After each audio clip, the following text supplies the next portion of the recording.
Hello dear students, welcome to concept point. Previous class में मैं आपको बताया था कि केमिकल रिएक्शन क्या होते हैं और टाइप्स ऑफ चेंजेस के बारे में बताया था।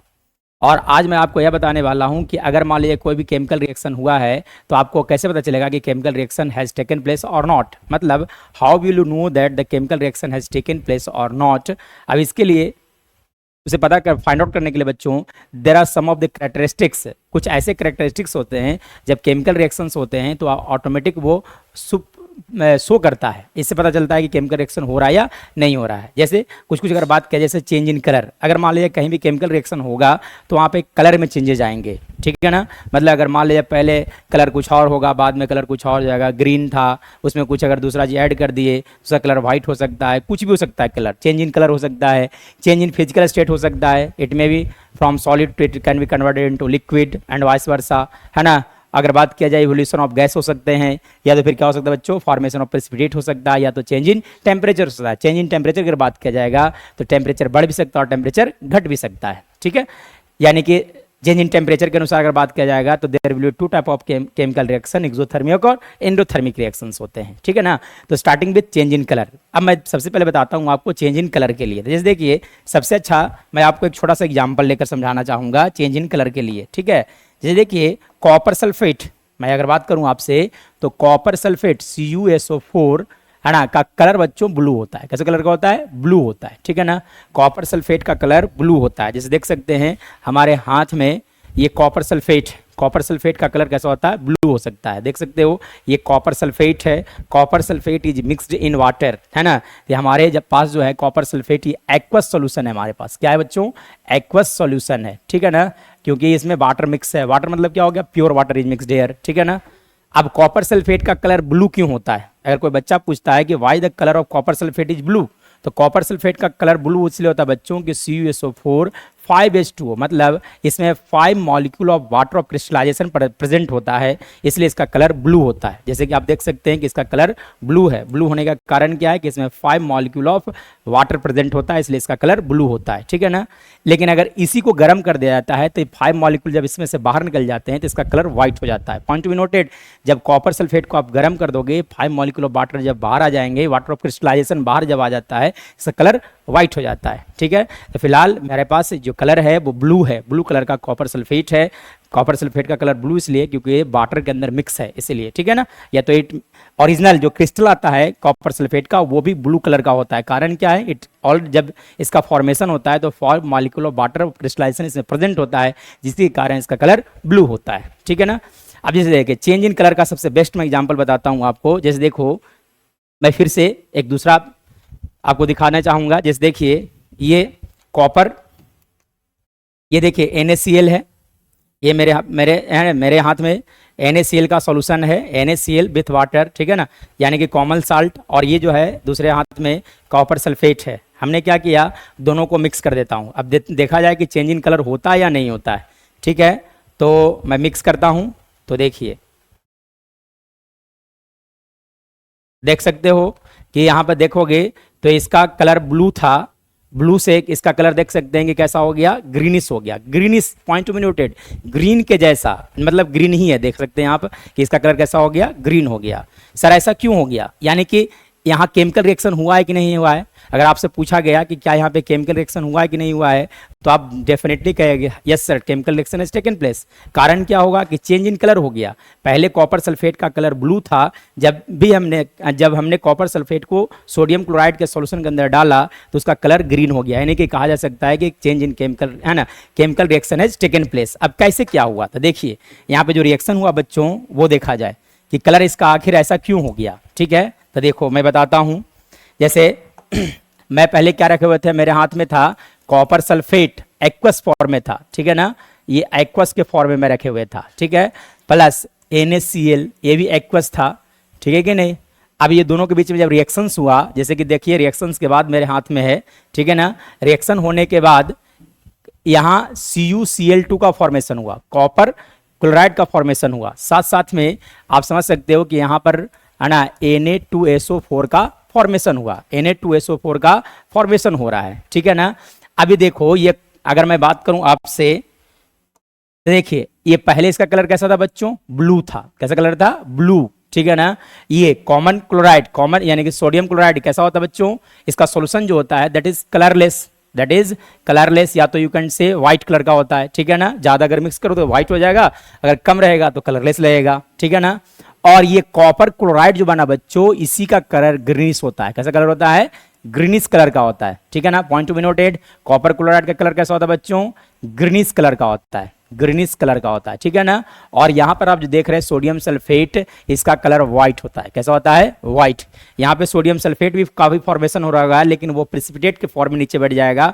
जब मैं इसे थोड़ा देर के लिए छोड़ दूंगा तो प्रेसिपिटेट के फॉर्म में नीचे बैठ सकता है। इसे इसके बॉटम को देखा जा सकता है, कैमरा के क्वालिटी की वजह से नहीं देख पा रहे होगे, लेकिन हाँ इसके बॉटम पे है ना क्या बनेगा, सोडियम सल्फेट बनेगा, ठीक है ना, है ना। तो यानी कि इसका कलर जो है वो ग्रीन क्यों हो गया, क्योंकि यहाँ कॉपर क्लोराइड का फॉर्मेशन हुआ। कॉपर क्लोराइड का कलर कैसा होता है बच्चों, ग्रीन होता है, ठीक है ना।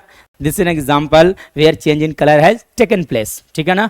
तो पॉइंट टू बी नोटेड, हमने क्या किया था, कॉपर सल्फेट में, कॉपर सल्फेट को सोडियम क्लोराइड के सॉल्यूशन में जब ऐड किया तो उसका कलर ग्रीन हो गया। यानी कि अगर आपसे कोई पूछता है कि क्या केमिकल रिएक्शन हुआ है, तो हाँ बिल्कुल सही आप बोला जा सकता है कि यहाँ पर 100% केमिकल रिएक्शन हुआ है, ठीक है ना, क्योंकि change in colour has taken place, ठीक है ना।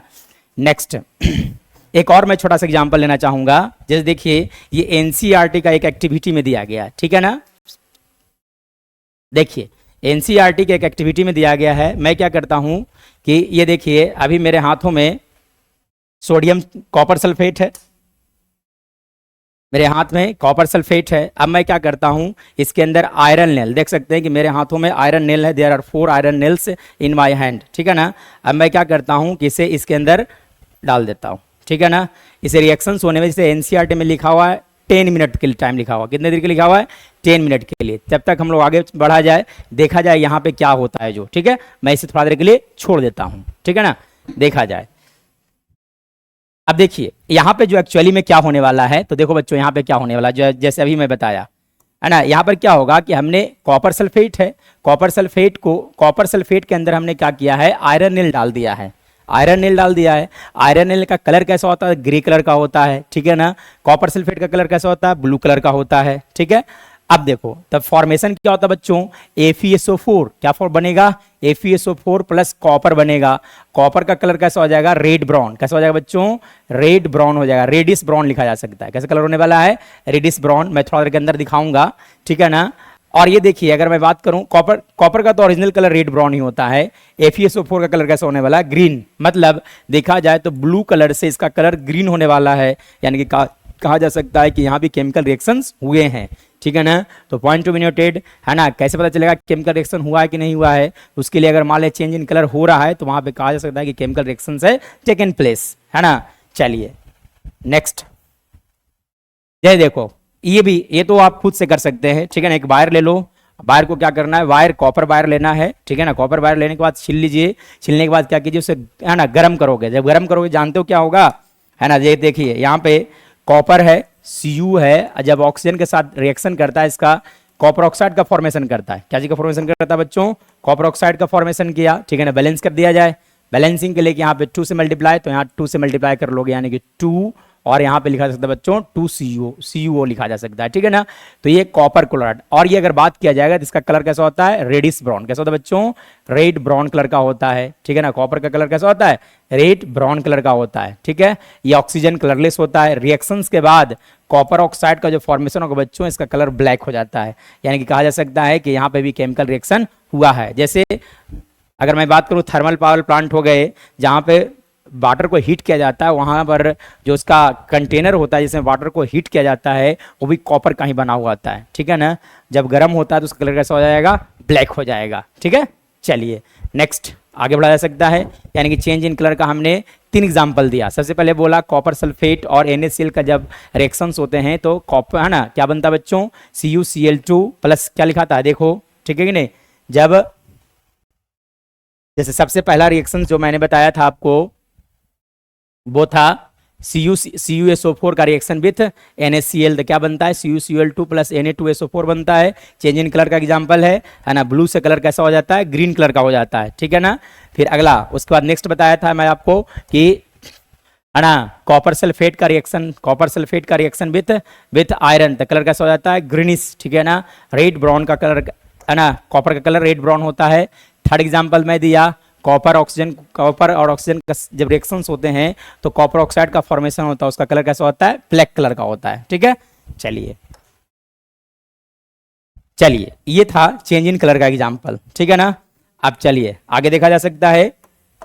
ठीक है ना, change in the physical state of matter, मतलब जब रिएक्शंस होते हैं बच्चों तो कहीं कहीं पे फिजिकल स्टेट में चेंजेस आते हैं, मतलब ठीक है ना, जैसे देख सकते हैं सबसे बेस्ट एग्जांपल है ना, आसपास के डेली के लाइफ में यूजेस होता है, जैसे कैंडल को जब आप बर्न करते हैं तो वहां पे वैक्स, जो वैक्स होता है बच्चों कैंडल में, कैंडल जो वैक्स से बना होता है, और वैक्स क्या होता है बच्चों कि जब वैक्स में आग लगता है तो वो कन्वर्ट होता है ना वाटर में, वाटर विच इज लिक्विड, ठीक है ना, gas which is carbon dioxide gas, है ना, a lot of heat and light are also produced, heat and light is also produced. ठीक है ना, कोई दिक्कत, यानी कि अगर बात किया जाए तो बर्निंग ऑफ कैंडल में चेंज ऑफ स्टेट हुआ कि नहीं हुआ, तो यस, है ना, क्योंकि कैंडल जो होता है वो सॉलिड स्टेट में होता है। कौन सा स्टेट में होता है, सॉलिड स्टेट में। जब उसे बर्न कर किया जाता है बच्चों तो वाटर का फॉर्मेशन होता है, कार्बन डाइऑक्साइड का फॉर्मेशन होता है, यानी कि गैस का फॉर्मेशन हुआ। ठीक है ना, इस तरह से कहा जा सकता है कि चेंज इन, है ना, यहाँ पे भी केमिकल रिएक्शन हो रहे हैं क्योंकि चेंज इन स्टेट हुआ है, सॉलिड से लिक्विड में और गैस में फॉर्मेशन हुआ, इसलिए कहा जा सकता है कि यहाँ भी केमिकल रिएक्शन हुआ। ठीक है ना, नेक्स्ट इवोल्यूशन ऑफ गैस, जैसे देख सकते हैं ये भी एक एनसीईआरटी में एक है ना एक्टिविटी के रूप में दिया हुआ है। जैसे देखिए इसे समझने के लिए क्या आप समझ सकते हैं, इस तरह समझ सकते हो कि एक कॉनिकल फ्लास्क है बच्चों, क्या है, कॉनिकल फ्लास्क है। देखिए ये एक कॉनिकल फ्लास्क है, ठीक है ना, अब हमने क्या किया, इस कॉनिकल फ्लास्क के अंदर जिंक ग्रेन्यूल्स डाल दो। ठीक है ना, देखिए ये जो आप देख रहे हैं छोटा छोटा जो दाना देख रहे हैं, ये इसके अंदर मैं डाल दिया हूं जिंक ग्रेन्यूल्स। क्या डाला हुआ है, जिंक ग्रेन्यूल्स डाल दिया हूं। ठीक है ना, जिंक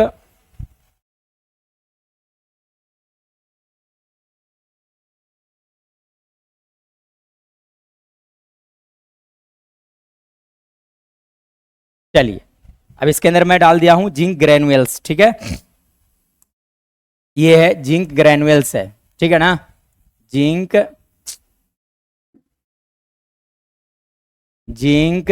ग्रेन्यूल्स हो गए। ठीक है, चलिए अब मैं क्या करता हूं, इसके अंदर एसिड डाल देता हूं, सल्फ्यूरिक एसिड डाल दिया, या तो कोई भी एसिड हो सकता है, it may be any type of acid, hydrochloric acid, ठीक है ना, और you can pour in sulphuric acid. ठीक है ना, जैसे हमने इसके अंदर क्या डाल दिया, सल्फ्यूरिक एसिड, ये व्हाइट कलर का देख रहे हैं, ये सल्फ्यूरिक एसिड हो गया। क्या हो गया बच्चों, सल्फ्यूरिक एसिड हो गया। ठीक है, अब जब सल्फ्यूरिक एसिड डालोगे तो क्या होगा, यहां पर देखोगे तो बबल्स का फॉर्मेशन होना चालू होगा। क्या बनेगा बच्चों, बबल्स का फॉर्मेशन होगा। देखिए इस तरह का बबल्स का बनना, और ऐसे जिंक का जो चारों तरफ जिंक देख रहे हैं ना, जिंक के चारों तरफ बबल्स का फॉर्मेशन बनना चालू होगा, इस तरह से बबल्स बनेगा। ठीक है ना, तो आखिर ये बबल्स क्यों बन रहा है, बबल्स बनने के पीछे कारण क्या है बच्चों, कि यहां पर अगर मैं बात करूं आपसे तो जिंक और सल्फ्यूरिक एसिड के बीच में रिएक्शन होता है। ठीक है ना, जिंक और सल्फ्यूरिक एसिड के बीच में रिएक्शंस हो गए और बनने वाला है ZnSO4 plus H2, ZnSO4 plus H2 हो गया। ठीक है ना, अब देखिए यहाँ पे हाइड्रोजन गैस का प्रोडक्शन हो रहा है, जैसे देख सकते हैं आप, यहाँ पे हाइड्रोजन गैस का प्रोडक्शन हो रहा है, और यहाँ पे जो बबल्स बन रहा है वो लिक्विड के अंदर, मतलब कि अगर सल्फ्यूरिक एसिड की बात किया जाए तो लिक्विड स्टेट में होगा।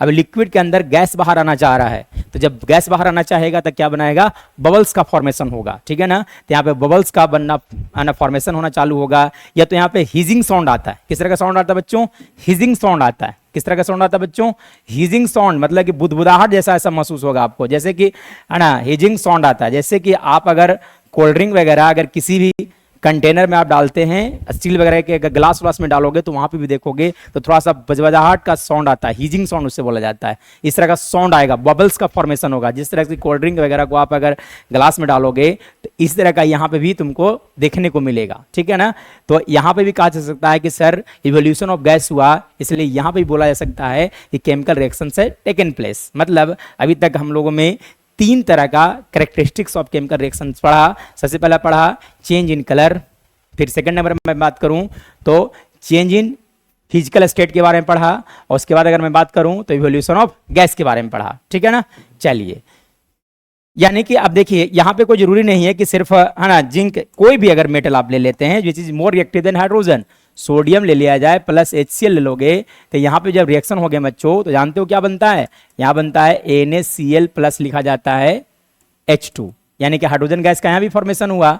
बैलेंस करने के लिए 2 से मल्टीप्लाई कर दिया जाए, 2 से यहाँ भी मल्टीप्लाई हो जाएंगे, ठीक है ना। यहाँ पे भी देख सकते हैं कि हाइड्रोजन का फॉर्मेशन हो रहा है, ठीक है कि नहीं। और भी बहुत सारे एग्जांपल्स हैं जहां पर गैस का फॉर्मेशन हो गए, जैसे अगर मैं बात करूं CaCO3 को हीट कर दोगे तो यहाँ का फॉर्मेशन होता है CaO प्लस लिखा जाता है बच्चों CO2। यहाँ पे भी देख सकते हैं कि गैस का फॉर्मेशन हो रहा है, ठीक है ना। दिस इज सॉलिड, कैसा होता है बच्चों, ये सॉलिड होता है। ये कैसा होता है, ये भी सॉलिड होता है, लेकिन यहाँ पे आप देख रहे हैं ये गैसेस स्टेट में आएगा CO2, ठीक है। चेंज इन स्टेट भी यहाँ पे देख सकते हैं आप, चेंज इन स्टेट का भी एग्जांपल है, या साथ साथ आप बोल सकते हैं कि फॉर्मेशन ऑफ गैस भी है, ठीक है ना। इस तरह से 3 रिएक्शंस के बारे में हम लोग, 3 तरह के कैरेक्टरिस्टिक्स के बारे में हम लोग ने पढ़ चुका है। देखिए फॉर्मेशन ऑफ प्रेसिपिटेट मतलब कुछ ऐसे रिएक्शंस होते हैं जिसमें अगर सॉल्यूशन के रूप में होगा, रिएक्टेंट सॉल्यूशन के रूप में होगा, तो रिएक्शंस के बाद कुछ सॉलिड का फॉर्मेशन होगा जो कि सॉल्यूशन से बिल्कुल अलग हो जाएगा, ठीक है ना। उसी को हम लोग प्रेसिपिटेट बोलते हैं, और उस तरह के रिएक्शंस को बोला जाता है बच्चों प्रेसिपिटेशन रिएक्शंस, ठीक है कि नहीं, कोई दिक्कत। चलिए जैसे देखिए any reaction in which an insoluble solid is formed that separates from the solution is called the precipitation reaction। एक ऐसा रिएक्शन जिसमें सॉल्यूशन के रूप में अगर 2 रिएक्टेंट हैं, रिएक्शंस के बाद कोई सॉलिड का फॉर्मेशन होता है जो कि बिल्कुल सेपरेट हो जाएंगे, ठीक है ना, उसे हम लोग क्या बोलते हैं बच्चों, क्या बोला जाता है, प्रेसिपिटेशन बोला जाता है। जैसे देख सकते हैं, जैसे एक सिंपल सा एग्जांपल लिया जा सकता है, जैसे देखो CaOH का होल 2 कैल्शियम हाइड्रोक्साइड, जब कैल्शियम हाइड्रोक्साइड में जब हम लोग कार्बन डाइऑक्साइड गैस फ्लो कराते हैं तो यहाँ पर फॉर्मेशन होता है बच्चों CaCO3 प्लस H2O का फॉर्मेशन होता है, ठीक है ना। ये देखिए CaCO3H2O, और ये जो आप देख रहे हैं ये एक प्रेसिपिटेट बन जाएगा, क्या बन जाएगा, प्रेसिपिटेट बन जाएगा, सॉलिड के रूप में बाहर आ जाएगा, ठीक है ना। और ये जो आप देख रहे हैं एक्वस फॉर्म होगा, कौन सा फॉर्म होगा, एक्वस के फॉर्म में होगा, मतलब वाटर में मिक्स होगा, और ये गैसेस फॉर्म में होता है, ठीक है ना। और ये जो मिलेगा वो लिक्विड फॉर्म मिलेगा, और ये जो मिलेगा वो सॉलिड के फॉर्म में सॉल्यूशन से अलग हो जाएगा, ठीक है ना। इस तरह के रिएक्शंस को हम लोग बोलते हैं प्रेसिपिटेशन रिएक्शन, ठीक है ना। और ये जो बना इसको हम क्या बोलेंगे, प्रेसिपिटेट बोलेंगे, ठीक है ना, ठीक है। चलिए एक्चुअली में इसे बोला जाता है बच्चों लाइम वाटर, क्या बोला जाता है, लाइम वाटर बोला जाता है। CaOH को होल 2 को बोला जाता है lime water. Common name of calcium hydroxide is lime water, ठीक है ना। चलिए CaO को बोला जाता है बच्चों क्विकलाइम, सॉरी सिलेक्ट लाइम, क्या बोला जाता है बच्चों, इसे सिलेक्ट लाइम बोला जाता है, सिलेक्ट लाइम बोला जाता है, ठीक है। चलिए इसे क्विकलाइम भी बोला जाता है, नेक्स्ट। और CaCO3 को लाइमस्टोन बोला जाता है, नेक्स्ट। अब देखिए change in temperature, change in temperature, अभी तक हम लोगों ने 4 तरह की चीजें पढ़ा, अब मैं बात करने वाला हूं आपसे चेंज इन टेम्परेचर के बारे में। अब चेंज इन टेम्परेचर जब होता है तो 2 तरह से चेंजेस हो सकते हैं। जब रिएक्शंस हो गए तो हो सकता है कि रिएक्शंस के पहले टेम्परेचर पहले और बाद का टेम्परेचर घट सकता है, लेकिन रिएक्शंस के बाद टेम्परेचर घट भी सकते हैं, या तो रिएक्शंस होने के बाद टेम्परेचर बढ़ सकता है। जैसे फॉर एग्जांपल है ना, ये जो है वो आप रियल लाइफ में ऐसा देखे होंगे कि कैल्शियम ऑक्साइड, ये पेंट रूम है ना, दीवार वगैरह, दीवार पेंट करने के लिए हम लोग कैल्शियम ऑक्साइड है ना शॉप से खरीदते हैं, पेंट के दुकान से खरीदा जाता है कैल्शियम ऑक्साइड, जिसे हम लोग चूना अपने भाषा में बोलते हैं, ठीक है ना। और इसमें जब आप वाटर ऐड करोगे, H2O जब ऐड करोगे तो यहाँ पे लाइम वाटर का फॉर्मेशन होता है, CaOH का होल 2 का फॉर्मेशन होता है, प्लस बहुत ही ज़्यादा हीट प्रोड्यूस होता है। अगर मान लीजिए है ना बहुत ज़्यादा अमाउंट में अगर कैल्शियम ऑक्साइड होगा, हीट इतना ज़्यादा इन्वॉल्व होगा बच्चों कि अगर हाथ उसके अंदर डाल दोगे तो हाथ तुम्हारा जल जाएगा, ठीक है ना, बहुत ज़्यादा हीट प्रोड्यूस होता है, ठीक है। तो आप देख ही सकते हैं कि इसमें extra amount of heat produce हुआ है, तो उस तरह का रिएक्शन जिसमें हीट प्रोड्यूस होता है उसे हम लोग बोलते हैं एक्सोथर्मिक रिएक्शन। क्या बोला जाता है बच्चों, एक्सोथर्मिक रिएक्शन बोला जाता है, एक्सोथर्मिक रिएक्शन बोला जाता है। मतलब अगर रिएक्शन के बाद टेम्परेचर बढ़ जाएगा, रिएक्शन के बाद टेम्परेचर बढ़ जाता है तो उसे हम लोग बोलते हैं एक्सोथर्मिक रिएक्शंस, ठीक है ना। लेकिन अगर टेम्परेचर घट जाता है तो उसे बोला जाता है एंडोथर्मिक रिएक्शन, ठीक है ना। चलिए अब जैसे देख सकते हैं, यानी कि चेंज इन टेम्परेचर 2 तरह से होता है, इट में भी कि टेम्परेचर बढ़ जाए और इट में भी कि टेम्परेचर घट जा सकता है, ठीक है। जैसे देखिए तो there are 2 types of change in temperature, exothermic and endothermic. अब जब टेम्परेचर घटता है तो उसे एंडोथर्मिक बोला जाता है, टेम्परेचर बढ़ता है तो एक्सोथर्मिक बोला जाता है, ठीक है ना। जैसे देखिए मैं एक सिंपल सा एग्जांपल लेता हूं एंडोथर्मिक का, ठीक है ना। जैसे देख सकते हैं कि बेरियम हाइड्रोक्साइड को जब अमोनियम क्लोराइड में ऐड किया जाता है, बेरियम हाइड्रोक्साइड कैसे लिखो बच्चों, BaOH का होल 2 प्लस अमोनियम क्लोराइड यानी कि NH4Cl हो गया, ठीक है ना।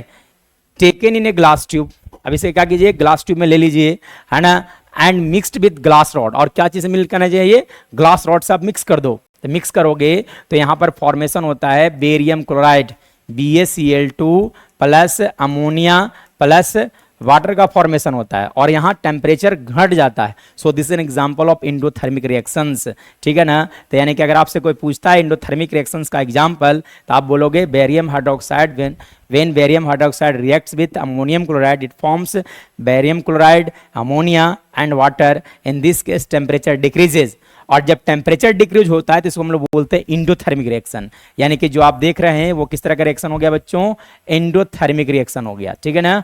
This is an example of endothermic reaction, ठीक है। चलिए ये किस तरह का रिएक्शन हो गया, एंडोथर्मिक रिएक्शन हो गया, ठीक है। अब चलिए देखिए ये इंडोथर्मिक हो गया। अब इंडोथर्मिक रिएक्शन कैसे पता चलता है, लिखा कैसे जाता है, तो देखिए इंडोथर्मिक को जब लिखना होगा तो BaOH का होल 2 प्लस NH4Cl प्लस यहां पे हीट लिख दोगे रिएक्टेंट की तरफ। अगर इंडोथर्मिक रिएक्शंस हैं तो आपको रिएक्टेंट की तरफ प्लस हीट लिखना है, ठीक है ना, plus heat that is equal to क्या लिखेगा बच्चों, BaCl2 plus NH3 plus H2O। मतलब इंडोथर्मिक रिएक्शन जब होंगे तो उसमें प्लस हीट लिखना है रिएक्टेंट की तरफ, और एक्सोथर्मिक रिएक्शंस होंगे तो प्लस हीट लिखना है आपको प्रोडक्ट की तरफ, ठीक है। चलिए हाँ ये बहुत इंपॉर्टेंट पॉइंट लिखा गया कि ऑल द डिकम्पोज, इनफैक्ट जितने डिकम्पोजिशन रिएक्शंस होते हैं बच्चों, जितने भी डिकम्पोजिशन रिएक्शंस होते हैं they all required any types of energy, मतलब in the form of heat और in the form of light और in the form of electricity. और उस तरह के रिएक्शंस को हमेशा बोला जाता है बच्चों डिकम्पोजिशन रिएक्शन। क्या बोला जाता है ना, सॉरी इंडोथर्मिक रिएक्शन बोला जाता है। यानी कि every decomposition reaction is a endothermic reaction because they require energy in the form of heat, light और electricity। वो सारे रिएक्शंस इंडोथर्मिक होंगे जिसमें रिएक्शंस कराने के लिए, रिएक्शंस को आगे परस्यू करने के लिए हीट, लाइट और इलेक्ट्रिसिटी देना पड़ता है। यानी कि किसी भी तरह का अगर फॉर्म ऑफ एनर्जी देना पड़ता है, स्टार्टिंग में एनर्जी देना पड़ता है, तो उस तरह के रिएक्शंस को हमेशा बोला जाता है इंडोथर्मिक। जैसे देखो every decomposition reactions is a endothermic reaction. याद रखने वाली बात है, every decomposition reaction is an example of endothermic reaction. जैसे देख सकते हैं कि जैसे एक सिंपल सा मैं एग्जांपल लूं कि CaCO3 को जब गर्म किया जाता है बच्चों तो क्या बनता है, यहां से कैल्शियम ऑक्साइड प्लस CO2 का फॉर्मेशन होता है। अब आप देख सकते हैं कि यहाँ पे हीट देना पड़ रहा है। जब आपको बाहर से हीट देना पड़ेगा तो this is an example of endothermic reaction. यानी कि ये किस तरह के एग्जांपल हो गए बच्चों, इंडोथर्मिक रिएक्शन हो गए। Every decomposition reaction is an example of endothermic reaction, ठीक है ना। और भी कुछ एग्जांपल्स देखे जा सकते हैं। जैसे अगर मैं बात करूं H2O में जब आप इलेक्ट्रिसिटी पास करोगे, क्या पास करोगे बच्चों, इलेक्ट्रिसिटी जब पास किया जाता है तो वो हाइड्रोजन और ऑक्सीजन में ब्रेक कर जाता है, ठीक है ना, हाइड्रोजन और ऑक्सीजन में ब्रेक कर जाता है। सो this is also an example of endothermic reactions. यहाँ पे अगर बात किया जाए तो इलेक्ट्रिसिटी, यहाँ पे एनर्जी किस तरह का मिला, इलेक्ट्रिसिटी मिला। यहाँ पे किस तरह का एनर्जी मिल रहा है, हीट मिल रहा है, और लाइट हो सकता है। जैसे अगर मैं बात करूं AgBr को सनलाइट में जब आप रखोगे, when you expose it into the sunlight, जब आप इसे सनलाइट में रखोगे, है ना, सनलाइट, ठीक है ना, तो ये ब्रेक होकर के Ag प्लस Cl2 का फॉर्मेशन करता है, ठीक है ना, बैलेंस करने, सॉरी Br2, Ag प्लस क्या हो जाए बच्चों, Br2 का फॉर्मेशन करता है, ठीक है ना। यानी कि ये भी किस तरह का रिएक्शंस हो गए हैं, है ना, ये भी एक तरह का समझो डिकम्पोजिशन रिएक्शन है क्योंकि in the presence of sunlight हो रहा है। इसलिए every decomposition reaction is an example of endothermic reaction, ठीक है ना। इस तरह से बहुत सारे एग्जांपल्स दिए जाते हैं। जैसे अगर मैं बात करूं, एक बहुत ही फेमस एग्जाम्पल है FeSO4, है ना, NCERT का ये है। FeSO4 को जब हीट किया जाता है बच्चों, जब आप हीट करोगे तो ये यहां से बनता है Fe2O3 plus SO2 plus SO3 का फॉर्मेशन होता है, सल्फर डाइऑक्साइड सल्फर ट्राइऑक्साइड का फॉर्मेशन होता है, ठीक है ना। So this is an example of, this is also an example of endothermic reactions, decomposition reaction है, लेकिन every decomposition reaction is also known as the is also endothermic reactions, ठीक है ना। चलिए अब देखिए एक्सोथर्मिक के बारे में बात किया जाता है। एक्सोथर्मिक के बारे में अगर बात करूं तो एक्सोथर्मिक रिएक्शंस के बारे में अगर बात किया जाएगा, एक मिनट और जैसे देखा जाए, एक और फोटोसिंथेसिस के बारे में मैं बताना भूल गया। जैसे देखिए फोटोसिंथेसिस के केस में क्या होता है बच्चों कि कार्बन डाइऑक्साइड प्लस वाटर, ठीक है ना, in the presence of sunlight, in the presence of sunlight and chlorophyll, chlorophyll ये प्लांट के केस में होता है, तो ये फॉर्म करता है C6H12O6 प्लस बनाता है बच्चों O2 प्लस, है ना, है ना। ये देखो इस तरह का फॉर्मेशन होगा। आप देख सकते हैं कि इसमें भी सनलाइट, बाहर से आपको क्या देना पड़ रहा है, सनलाइट देना पड़ रहा है। जब सनलाइट बाहर से देना पड़ेगा तो इसे भी कहा जा सकता है एंडोथर्मिक रिएक्शंस, ठीक है ना, कोई दिक्कत। यानी कि photosynthesis is also an example of endothermic reaction, क्योंकि इसमें सनलाइट बाहर से देना पड़ता है, ठीक है ना। In the presence of any form of energy, अगर किसी भी रिएक्शंस के होने में किसी भी तरह का फॉर्म ऑफ एनर्जी आपको देना पड़ रहा है तो that is an example of endothermic reactions, ठीक है। चलिए नेक्स्ट एक्सोथर्मिक की अगर बात किया जाए तो एक्सोथर्मिक में क्या होता है बच्चों, उसमें हीट बाहर निकलता है। जैसे देखो बर्निंग ऑफ कैंडल, जब कैंडल को बर्न किया जाता है तो उसमें भी हीट बाहर निकलता है। Burning of coal, burning of wool, burning of diesel, petrol और any type of the fuel, even in your houses LPG जब बर्न किया जाता है तो वहां पे भी हीट प्रोड्यूस होता है, ठीक है ना। So that is also an example of exothermic reactions, ठीक है ना।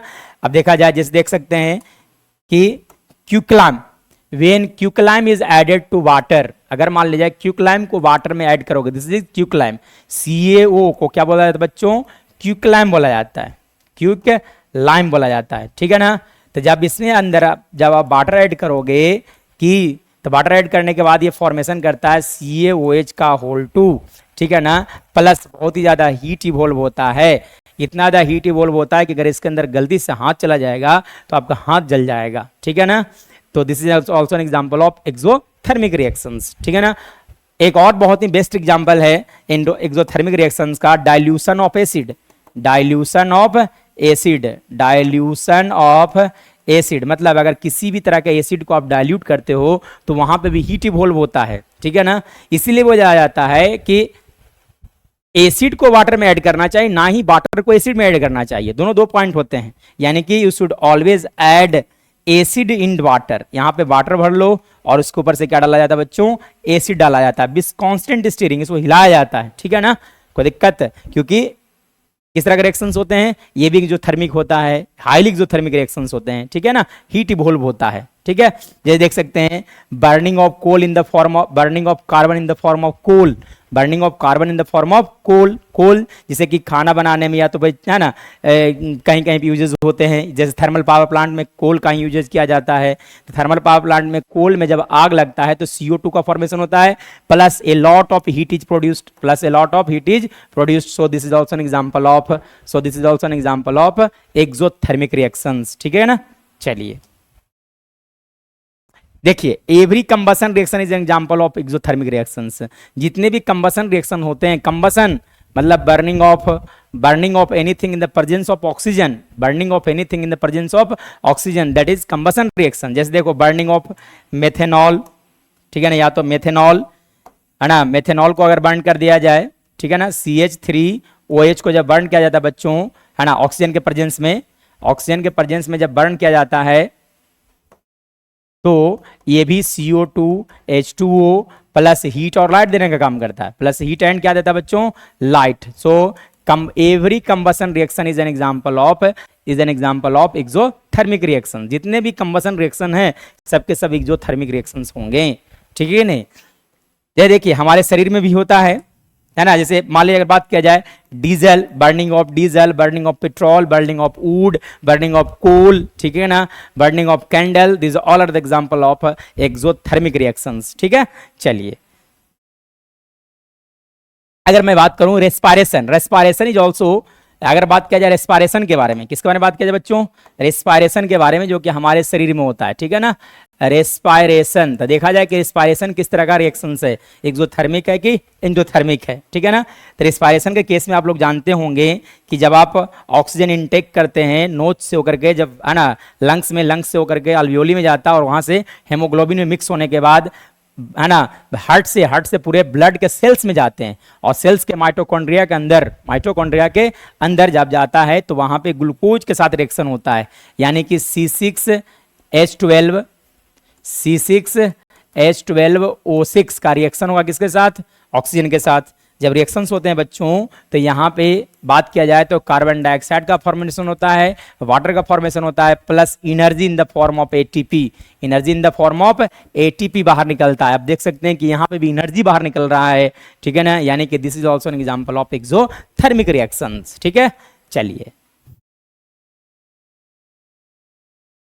तो आज हम लोगों ने पढ़ा कैरेक्टरिस्टिक्स ऑफ केमिकल रिएक्शंस। सबसे पहले हम लोगों ने देखा चेंज इन कलर। अच्छे, मैंने आपको बताया था कि एक रिएक्शंस करके बताया था कि रिएक्शंस देख सकते हैं यहाँ पे कॉपर सल्फेट है।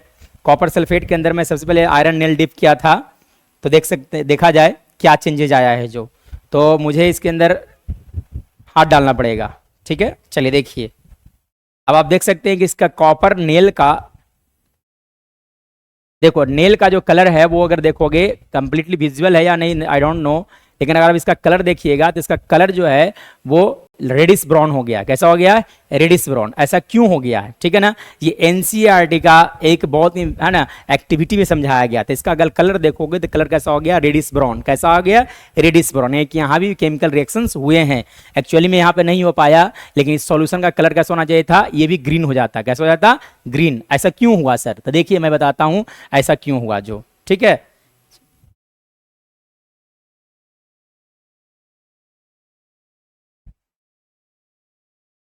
चलिए, ऐसा क्यों हुआ है ना, ऐसा इसलिए हुआ क्योंकि आपने क्या किया कि CuSO4 के अंदर आपने क्या किया था कि आयरन नेल डाला था। क्या डाला था बच्चों? आयरन नेल, मतलब कि Fe डाला, ठीक है कि नहीं। तो यहाँ पे जब रिएक्शंस हुए तो FeSO4 का फॉर्मेशन हुआ, प्लस है ना क्या चीज का फॉर्मेशन हुआ? कॉपर का। कॉपर जो होता है इसका कलर रेडिश ब्राउन होता है। कैसा होता है बच्चों? रेडिश ब्राउन होता है। कैसा होता है? रेडिश ब्राउन होता है। और ये रेडिश ब्राउन इसलिए हो गया, जैसे कि आप देख सकते हैं नेल के ऊपर जो हमने दिखाया आपको, इसके अंदर नेल्स है, नेल के ऊपर अगर आप देखोगे तो इसका कलर जो है वो ब्राउन हो चुका है। ब्राउन इसलिए होगा क्योंकि इसके ऊपर नेल के ऊपर कॉपर का एक लेयर जम जाएगा, कॉपर का एक पतला लेयर जम जाएगा, ठीक है ना। और ये सॉल्यूशन का कलर कैसा हो जाएगा बच्चों? ग्रीनिश। कैसा हो जाएगा? ग्रीनिश हो जाएगा। क्यों ग्रीनिश हो गया? क्योंकि FeSO4 का फॉर्मेशन हुआ, इसलिए इसका कलर ग्रीन हो जाएगा, ठीक है। चलिए, तो that's all for today, we will meet in the next video.